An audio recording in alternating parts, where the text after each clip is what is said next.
Olá você, começa agora mais um Frente a Frente. A nossa entrevista hoje é com Miguel Gustavo de Paiva Torres, alagoano, jornalista, escritor, diplomata de carreira por mais de 42 anos de serviços prestados ao Palácio do Itamaraty, servindo em Brasília e em praticamente todos os continentes. Ele fala sobre a importância da carreira diplomática, sobre a política externa do Brasil e as memórias desses anos em que atuou na diplomacia brasileira, registradas em livros de sua autoria. Em um de seus livros, o senhor destaca que o Itamaraty, abre aspas, o Itamaraty foi uma das chancelarias mais respeitadas do mundo, ao norte, ao sul, no ocidente e no oriente, por seu profissionalismo e visão estratégica de Estado. Dada a sua experiência como diplomata nos governos Geisel, Figueiredo, Sarney, Collor, Itamar Franco, Fernando Henrique 2 vezes, Lula 2 vezes também, Dilma e Temer, como o senhor analisa a diplomacia brasileira atualmente no governo Bolsonaro, claro, com episódio aí, incluindo o episódio Ernesto Araújo. E obrigada antecipadamente por sua presença aqui no Frente a Frente. Bom dia, Gorete, bom dia, muito obrigado pelo convite, é um prazer estar com você. Bom dia também a todos os telespectadores, meus conterrâneos, é um prazer imenso estar na TV Assembleia nesse dia com você. Eu gostaria de fazer uma pequena digressão sobre o que é uma carreira de Estado. Carreiras de Estado são carreiras que servem ao Estado, à nação. Não servem especificamente a partidos políticos ou a governos ideológicos. Nesse ramo da cisão entre as carreiras de Estado e os governos, nós temos o registro em ditaduras de qualquer matiz, seja religiosa, seja politicamente à esquerda ou à direita, ou militar. Mas em regimes democráticos, especialmente nos tempos modernos, as carreiras de Estado servem ao Estado e à nação. Desde os primórdios dos agrupamentos humanos mais antigos, houve sempre uma preocupação dos grupos sociais organizados, manter a paz e se defender, em caso de ataque. Por isso, as duas principais carreiras, não carreiras, naquela época não existiam as carreiras, mas as duas principais vertentes sociais do Estado, ou da tribo, ou da organização social pertinente, sempre foram os guerreiros e os negociadores, os que conversavam para atingir a paz pelo diálogo e os que se armavam para vencer pela força. Então, o que nós temos ao longo de toda a história da humanidade é a diplomacia como o campo da negociação, o campo do diálogo, o campo da interação social, o campo do encontro com o outro e da amizade com o outro. E, por outro lado, a formação do seu corpo de guerreiros para derrotar os outros, os mais fortes, sempre vencendo os mais fortes. Então, eu gostaria de dizer que nós temos 200 anos de independência do Brasil no próximo ano, em 2022. Em 1822, com a Declaração da Independência, nós já fundamos o nosso Ministério dos Negócios Estrangeiros. O nosso primeiro chanceler foi José Bonifácio de Oliveira, conhecido como patriarca da Independência, e foi o braço direito da corte de Dom Pedro I na independência do Brasil. José Bonifácio foi o homem que organizou o reconhecimento da independência do Brasil. Ele era um homem com uma visão muito ampla, muito profunda do que poderia ser o Brasil. Ele sabia que o Brasil, naquela época, era uma colônia habitada por 1/3 de portugueses e 2/3 de africanos e indígenas. Por isso que José Bonifácio propôs ao imperador os seus apontamentos, ele escreveu apontamentos. Os seus apontamentos diziam, desde o começo da independência, em setembro de 1822, que era fundamental o imperador incorporar os escravos libertados e os indígenas, que eram a maioria da população do Brasil, incluí-los como cidadãos do novo Império do Brasil. Evidentemente que essa proposta do Bonifácio, que era uma proposta de muito largo prazo, porque sabia que o Brasil era um país já miscigenado naquela época, 200 anos atrás, é uma proposta que não foi aceita pelas oligarquias coloniais da época e que não permitiram que o imperador concedesse a liberdade aos escravos, nem tampouco incorporasse os indígenas ao Brasil, mantendo, portanto, uma supremacia social da elite colonial portuguesa no Brasil. De lá para cá, o nosso Ministério das Relações Exteriores teve duas preocupações fundamentais. Uma foi assegurar a integridade do território nacional. Nós tivemos muitas revoluções locais, localizadas, regionais no Brasil no século XIX, e os grandes estadistas do Império foram sempre aqueles que lutaram pela integridade do país. Tivemos inimigos ferozes, porque o Império da Espanha, representado no Vice-Reino da Prata, por nosso antigo adversário argentino, sempre teve o Brasil como um inimigo, um adversário, pelo tamanho do território que os portugueses haviam colocado.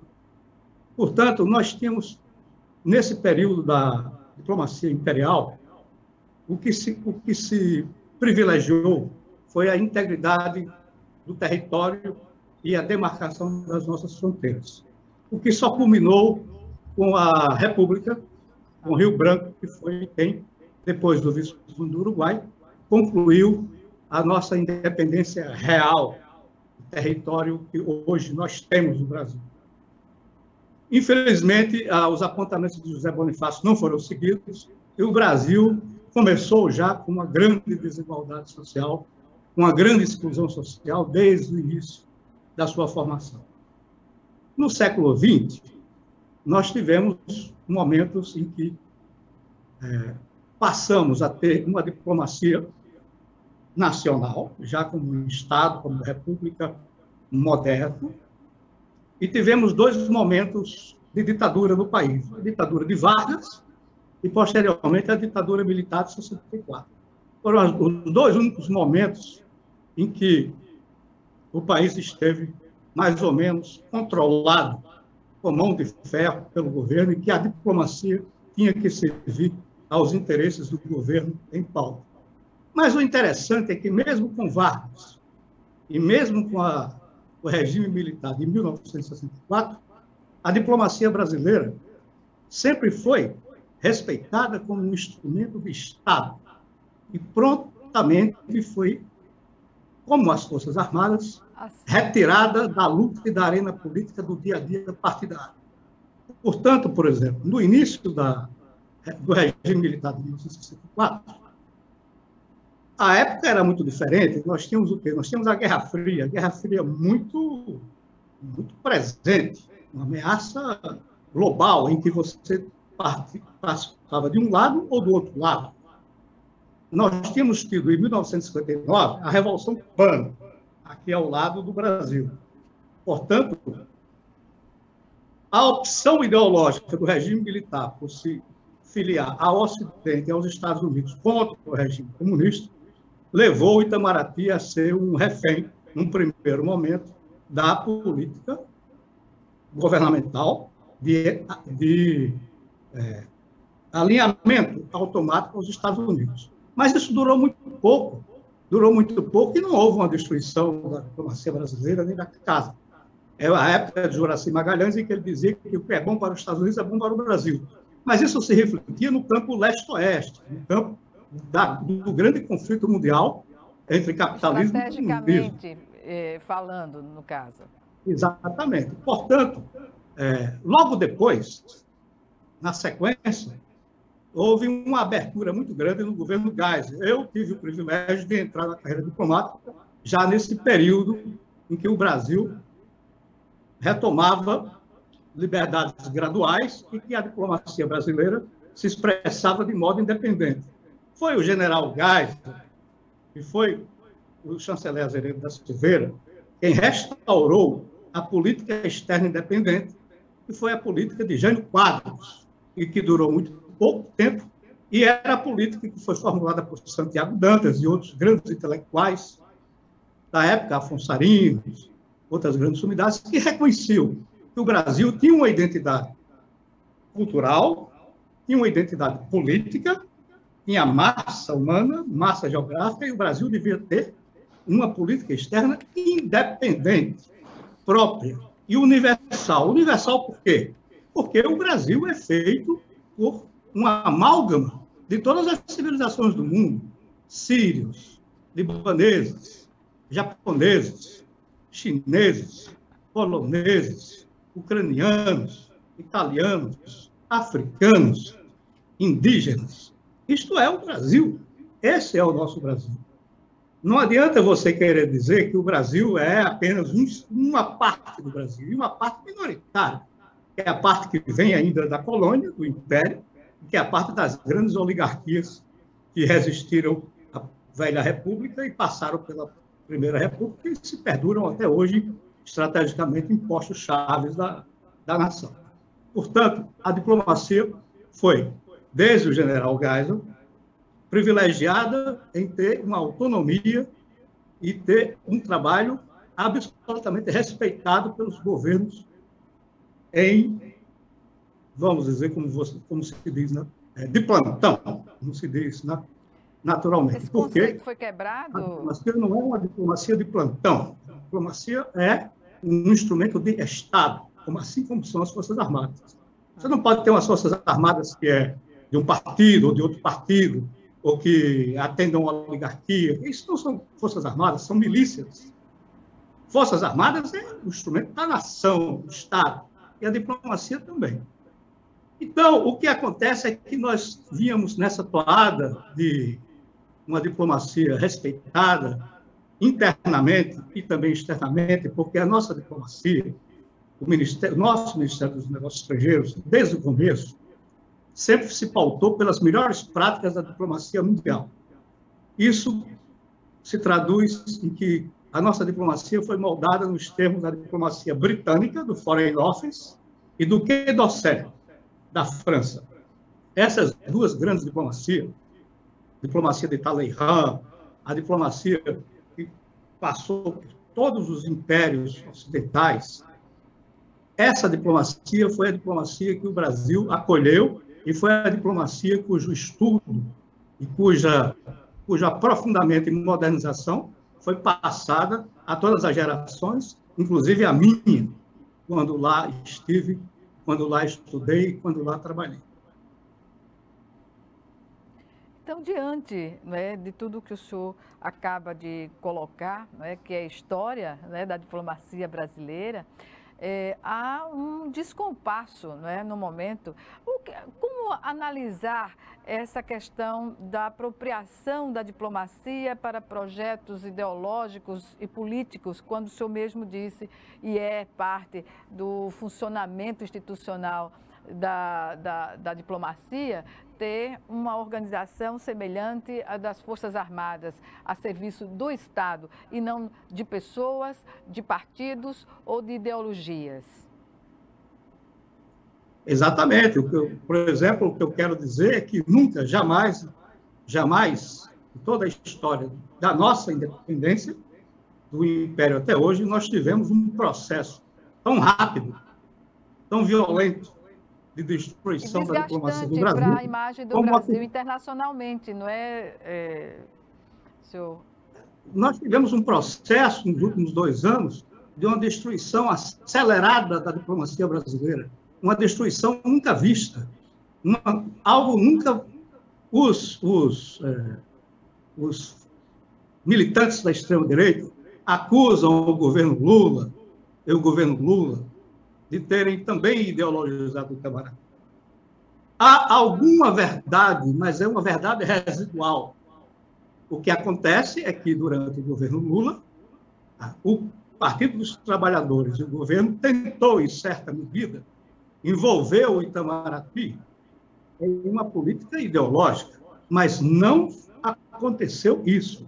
O que aconteceu foi que houve, sim, porque evidentemente que a diplomacia serve ao Estado, mas também tem que servir as políticas desenhadas pelo governo do exercício.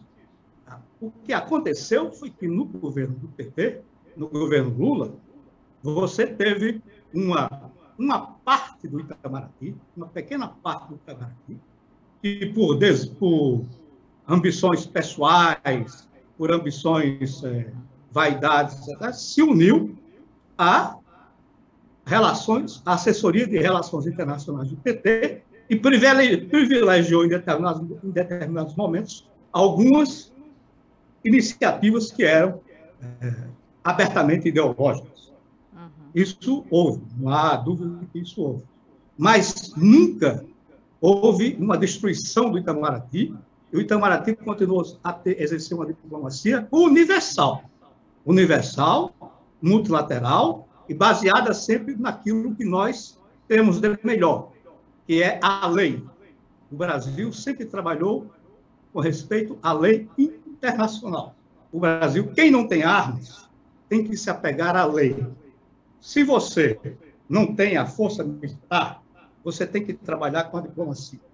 Agora, se você não tem nem a força militar e nem a diplomacia, você está naquilo que nós chamamos de no mato sem cachorro. E foi no mato sem cachorro que nós ficamos nos últimos 2 anos, porque nós abrimos mão da diplomacia brasileira e do seu prestígio mundial e todo o trabalho que construiu ao longo do tempo para formar alianças no mundo inteiro, alianças universais.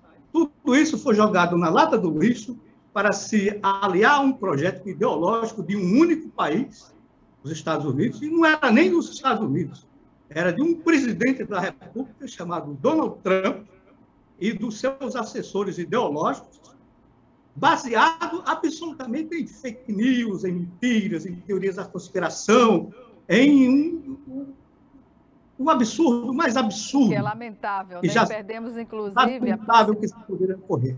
Isso aconteceu, e hoje está muito claro, porque um dos filhos do presidente, chamado Eduardo Bolsonaro, deputado federal por São Paulo, este senhor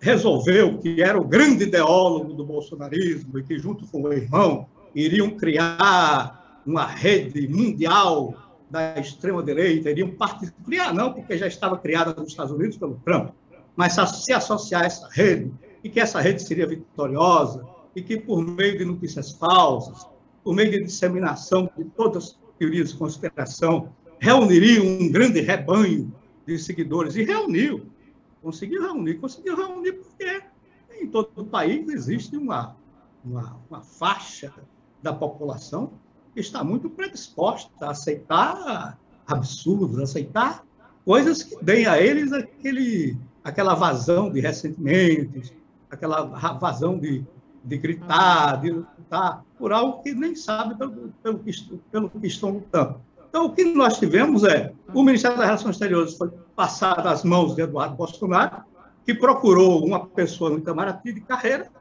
que se submetesse aos seus ditames partidários ideológicos, que nada mais são do que a manutenção do poder da família Bolsonaro pelo maior tempo possível, né? E, ao mesmo tempo, promovendo uma campanha de deslegitimação absoluta do poder legislativo, do poder judiciário, da imprensa, ou seja, um projeto em que o único objetivo era o de não apenas manter, mas de prosseguir no tempo o poder de uma família no Brasil. Foi isso que aconteceu, assim, de uma maneira muito crua, muito nua, mas essa é a realidade. Pois bem, nós vamos já chamar o nosso primeiro intervalo, é só 1 minuto e a gente vai estar de volta para resgatar essa questão justamente do prejuízo, né, que a diplomacia e o Brasil tiveram com essa mudança de abordagem internacional, agora na construção de pontes para viabilizar a chegada de vacinas aqui no Brasil. A gente volta em um instante. Até já.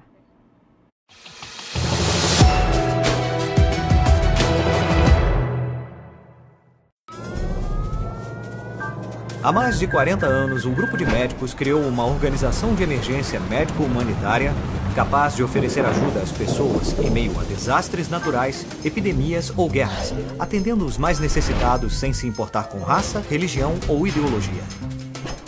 Hoje, Médicos Sem Fronteiras envia equipes totalmente preparadas para responder a emergências por todo o mundo. Nossos profissionais são financiados por pessoas como você e eu. Conheça-nos, participe, apoie, porque juntos chegamos mais longe.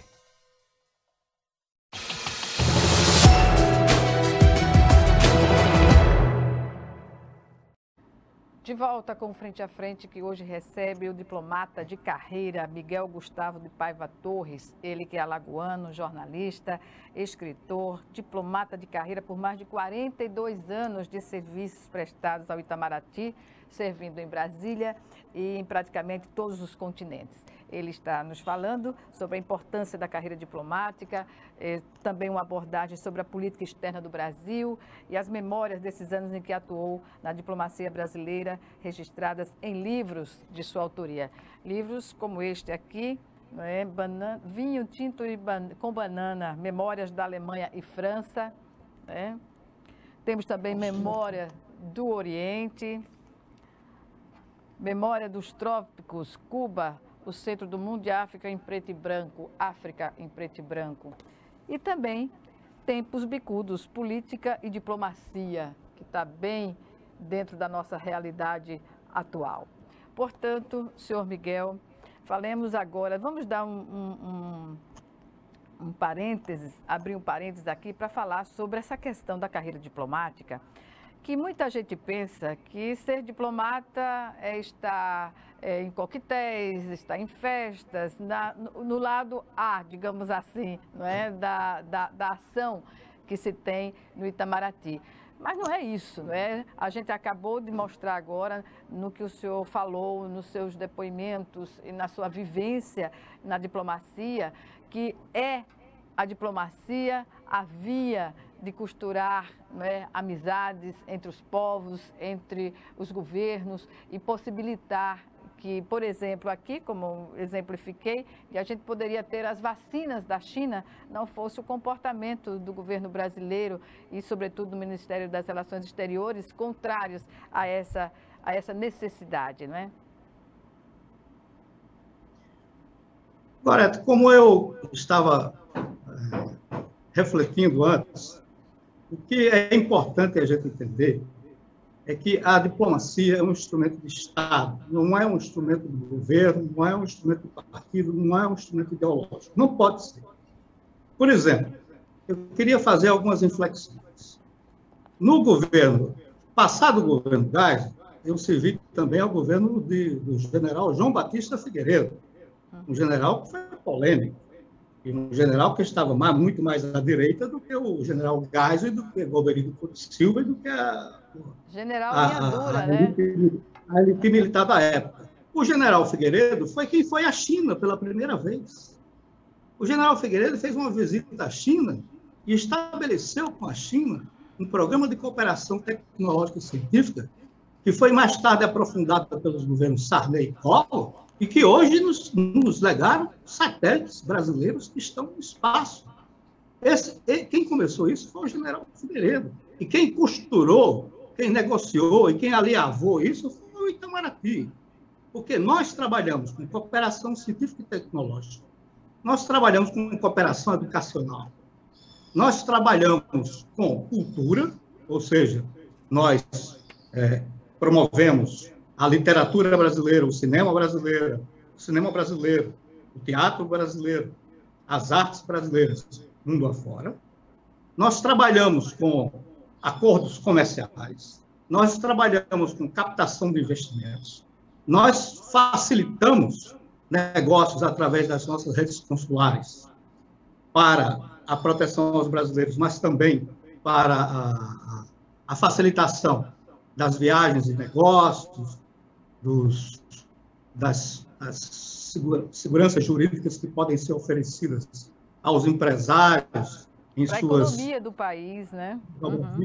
Então, nós temos o Itamaraty trabalha com todos os aspectos. O que é importante o leigo entender é que a diplomacia trabalha no que nós chamamos de interesse nacional. O que é o interesse nacional e quem faz o interesse nacional?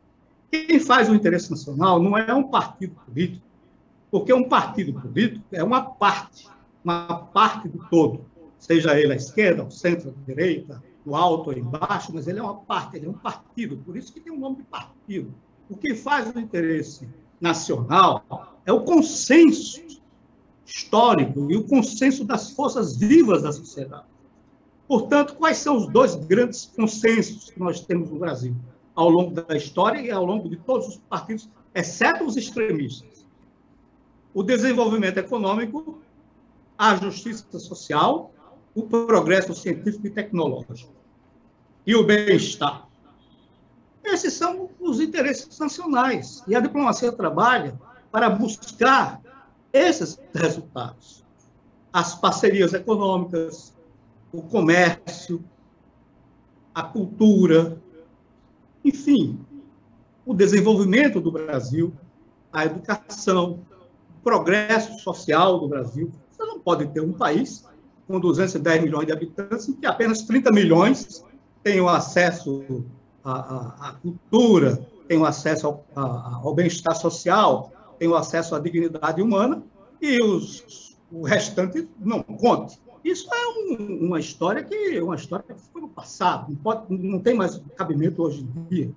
Por isso que, quando nós falamos de interesse nacional, nós temos muito claro no Itamaraty que o interesse nacional do Brasil é o desenvolvimento econômico do Brasil, é o progresso social do Brasil, a inclusão social, a justiça social e, se possível, a mais moderna e perfeita integração ao que há de melhor no mundo, ao estado de arte, da tecnologia, tudo. Então, tudo isso faz parte do interesse nacional. O interesse nacional não é seguir o grupo de Donald Trump ou de Steve Bannon, ou seguir o grupo, não sei, do Zé Disseu, ou de não sei quem. O interesse nacional é o Brasil. A diplomacia é isso. Muito pouca gente entende. Por exemplo, eu vou lhe dar um exemplo, já que para as pessoas não dizerem que eu estou sendo injusto com essa coisa terrível que é o bolsonarismo, e não falando na época do PT. Na época do PT, por exemplo, eu me lembro que eu e um outro colega embaixador fomos designados para receber a equipe de transição do Partido dos Trabalhadores, que estava visitando todos os ministérios da Esplanada para recolher informações sobre o que fazia o Ministério, como atuava o Ministério, como era o Ministério. Era um ano novo, era um feriado de ano novo, porque o presidente ia tomar posse no 1º de janeiro, em 2003. Nós recebemos esse grupo de pessoas, que é uma comissão do Partido dos Trabalhadores, que estava fazendo esse périplo pela Esplanada dos Ministérios. Muito bem. Só para lhe dar uma ideia, o principal interesse do grupo era saber quantos cargos em comissão havia no Ministério das Relações Exteriores e que poderiam ser ocupados. Ora, quando nós dissemos que o Ministério das Relações Exteriores é uma carreira de Estado e que o Serviço Exterior do Brasil é exclusivo dos concursados e das pessoas que fazem parte do Serviço Exterior, foi uma decepção grande, porque havia um claro objetivo de ocupação dos ministérios.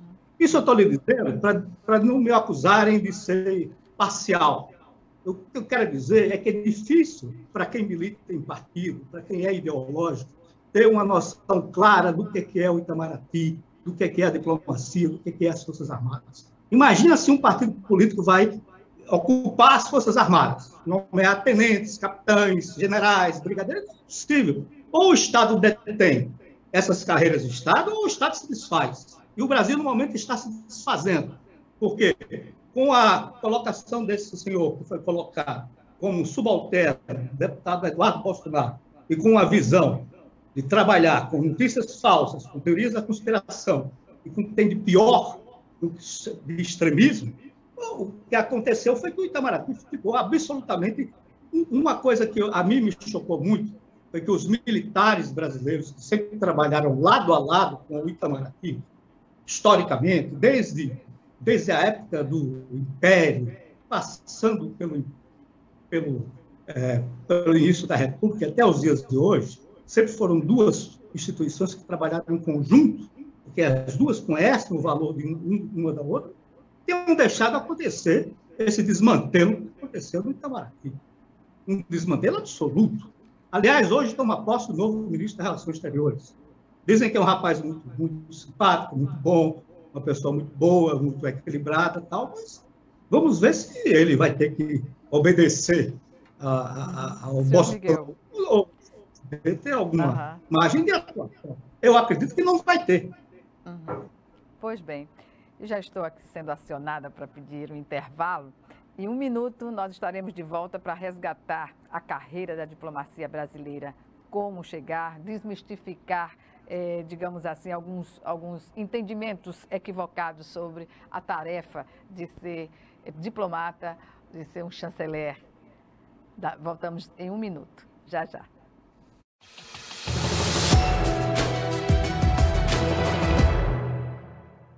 Doar sangue é seguro e não dói. O Hemocentro de Alagoas utiliza a mais alta tecnologia para fazer a coleta de sangue. Para doar sangue, é necessário ter mais de 18 anos, pesar mais de 50 quilos e apresentar um documento de identificação com foto. O doador não pode ter contraído doenças como a hepatite, sífilis, AIDS e doença de Chagas. Mais informações é só ligar 3315 2106. O Hemocentro de Alagoas precisa de você.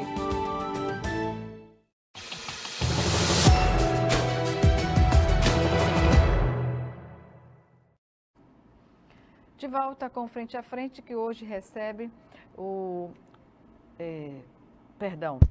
diplomata de carreira, Miguel Gustavo de Paiva Torres, ele que nos fala aqui sobre a realidade da diplomacia brasileira, questão histórica, geográfica até, porque a gente tem que entender dessas correlações de forças mundiais para exercer a diplomacia a contento, como uma instituição de Estado, como bem disse o Miguel Gustavo de Paiva Torres. Portanto, neste bloco, eu gostaria que o senhor falasse um pouco sobre a carreira propriamente dita, e as atribuições, não é, em meio ao trabalho de estar representando o país em outras nações, enfim, como chegar à diplomacia, que não é fácil, né? Exige, melhor dizendo, muito estudo. É verdade, Gorete. O Instituto Rio Branco, o concurso para a carreira diplomática, sempre teve muito prestígio e sempre foi muito vigoroso. E sempre foi moldado também nas melhores práticas de inclusão na carreira, por meio de um amplo conhecimento em vários domínios do conhecimento. Economia, direito, história mundial, relações internacionais, tudo isso é uma base muito, muito necessária para quem pretende ser um diplomata e pretende negociar em nome do seu país e exercer uma carreira de Estado. Acontece que também houve essa pequena inflexão ainda no governo PT, que foi a obrigatoriedade de leitura de alguns livros. Eram obrigados a ler alguns livros. Isso foi violentamente contestado dentro da casa e não durou. Terminou. Hoje em dia, houve uma revolução total, seja na admissão ao concurso, seja nos órgãos que são os órgãos culturais internos do Itamaraty, de seminários, de projetos de edição, de livros, tudo isso hoje está resumido exclusivamente ao pensamento da extrema-direita. Foi feita uma rázzia dentro da casa para só se aceitar um pensamento único, o pensamento da extrema-direita, que nada mais é do que um pensamento fascista, absolutamente fascista, em que você acaba com todos os poderes da democracia liberal moderna, o legislativo, o judiciário, e você institui um poder único e exclusivo e um pensamento único. Senhor Miguel, essa proposta não foi a proposta vendida, essa proposta que está se colocando na prática, seja no Itamaraty ou no governo como um todo, não foi a proposta vendida nas eleições de 2018, não é? Pois é, aí é que está a coisa. Nós, no Brasil, nós, infelizmente, é uma tristeza, mas nós caímos em fraude após fraude. Todas as eleições passamos por uma fraude eleitoral. Ora é num lado, ora é no outro, ora é ao meio, mas sempre é uma proposta que depois é corroída e corrompida por interesses partidários, pessoais, exclusivistas. Mas nunca nada chegou ao ponto que chegou, porque hoje não se trata nem de um partido. Por exemplo, o PT é um partido organizadíssimo, tem uma grande estrutura.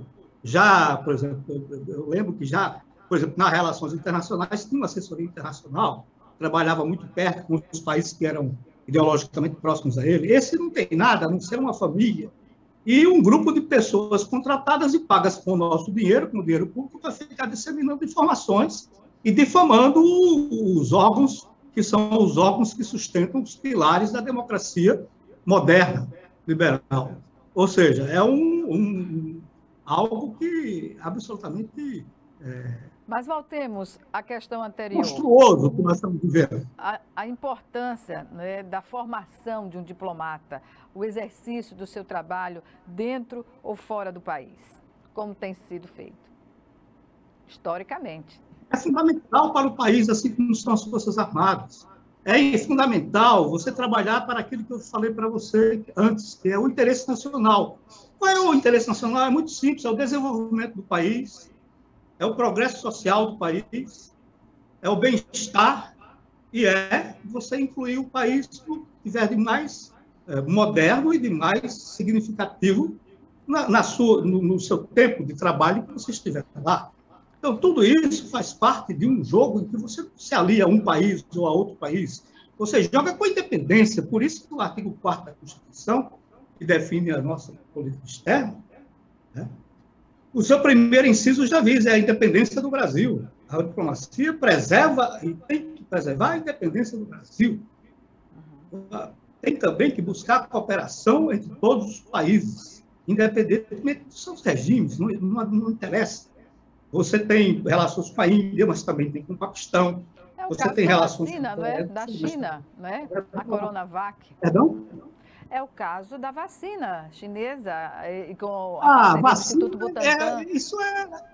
Isso é um crime, né? Nós estamos falando de algo que é criminoso. O Brasil deixou de comprar, reservou e foi desautorizado a comprar 76 milhões de vacinas que poderiam estar aí. É algo impensável, porque você ter a relativização que esse grupo pago com dinheiro público faz nas redes sociais, de que o vírus não existe, de que o vírus é uma arma chinesa, de que o vírus é mentira, de que esses remédios que não valem nada e que não têm efeito nenhum, tipo cloroquina, eu cansei de tomar quando morava na África, e a ivermectina, o remédio de vermes, e tudo isso vai lhe curar, que é mentira, e nós vamos para Chapecó, porque em Chapecó o prefeito... Tudo é mentira, tudo é falsidade, tudo é um jogo político imoral, indecente, se eu poderia dizer. É absolutamente indecente você matar a população, já são 330, 350 mil mortos. As projeções são para 500, 600 mil mortos. Mas as pessoas acham que isso é natural, todo mundo morre.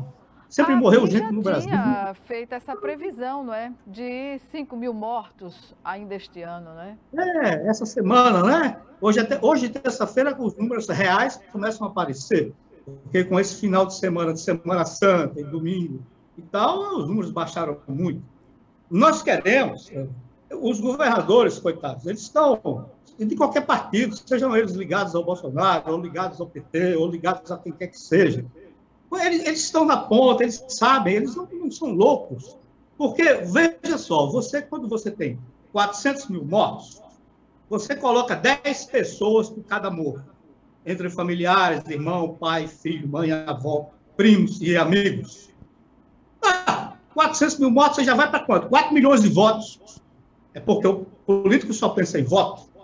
Já são 4 milhões de votos perdidos. E eles não acham que é pouco, porque eles têm muito mais do que isso. E não importa, podem perder esses 4 milhões de votos, porque não importa, o que importa é manter a narrativa.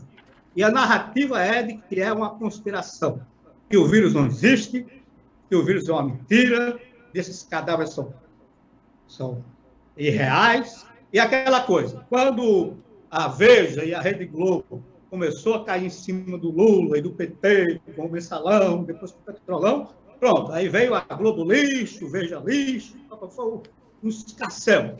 Agora, que é com o Bolsonaro, também é o Globo lixo, é Veja lixo, imprensa lixo. Então, nós não saímos disso, é uma tristeza total. Senhor Miguel, voltando à questão da vida democrática, diplomática e democrática também, por que não, né? Está inserido no contexto. Falemos sobre a questão da indicação do embaixador, que não é uma indicação política, né? É uma indicação política diferente da formação dos diplomatas de carreira. Como o Itamaraty convive com essa questão? Até então, estava tudo bem, até... Existe o requisito fundamental para a aprovação do embaixador. O embaixador não é... O embaixador ele pode ser apontado pelo presidente da República, mas ele, para ser nomeado embaixador, ele precisa passar pela Comissão de Relações Exteriores e de Defesa Nacional do Senado Federal, ser aprovado por sabatina nessa comissão, e depois ele precisa ir a plenário e ser aprovado pelo plenário. O Brasil sempre respeitou a carreira diplomática e o Itamaraty. Notório saber. Por isso, 99% dos embaixadores do Brasil sempre foram embaixadores de carreira. Raríssimas vezes, no regime militar de 64, nós tivemos 2 ou 3 embaixadores em Paris e no Paraguai, talvez não me lembro se na Argentina, apontados e aprovados no Senado. Posteriormente, eu acho que no governo Lula e no governo Dilma, pelo que eu me lembro, não houve nenhum. Todos foram de carreira.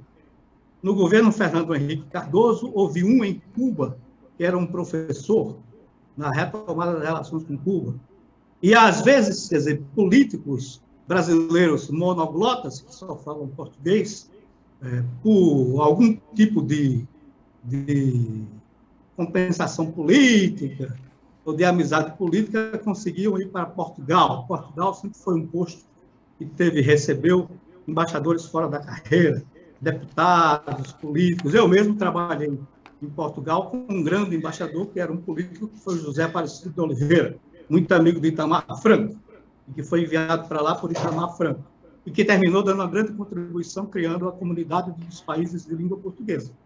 Senhor Miguel, eu lamento muitíssimo informar que estamos no minuto final da nossa entrevista e reservo esse minuto às suas considerações. As minhas considerações são que eu tive notícia de que você, infelizmente, também passou por esse calvário da Covid, como Sim. também o meu amigo, o seu esposo, meu querido amigo Pedro Cabral também passou. Eu também tive filhos, netos, primos, amigos, que faleceram com essa... Vocês, graças a Deus, superaram, faleceram com essa epidemia. Eu acho que você politizar uma situação tão séria como a vida e a morte dos seus conterrâneos, dos seus próprios eleitores, e fazer tudo isso no meio de uma grande confusão de notícias falsas, de fake news, de disseminação de mentiras, é algo que não deve ser esquecido e não pode ser perdoado. Isso tem que um dia ter preço. Porque nós não podemos continuar dessa maneira que estamos hoje. Essas são as minhas considerações finais. Eu desejo a você, a família e a todos os meus amigos conterrâneos de Alagoas e também aos que não conheço, Muita saúde, paz e prosperidade. Muita saúde, paz, tranquilidade e até uma próxima oportunidade. Obrigada por ter aceitado o nosso convite. Obrigada e até uma próxima oportunidade. Obrigada a você também que nos assiste. Frente a Frente fica por aqui. Até o nosso próximo programa.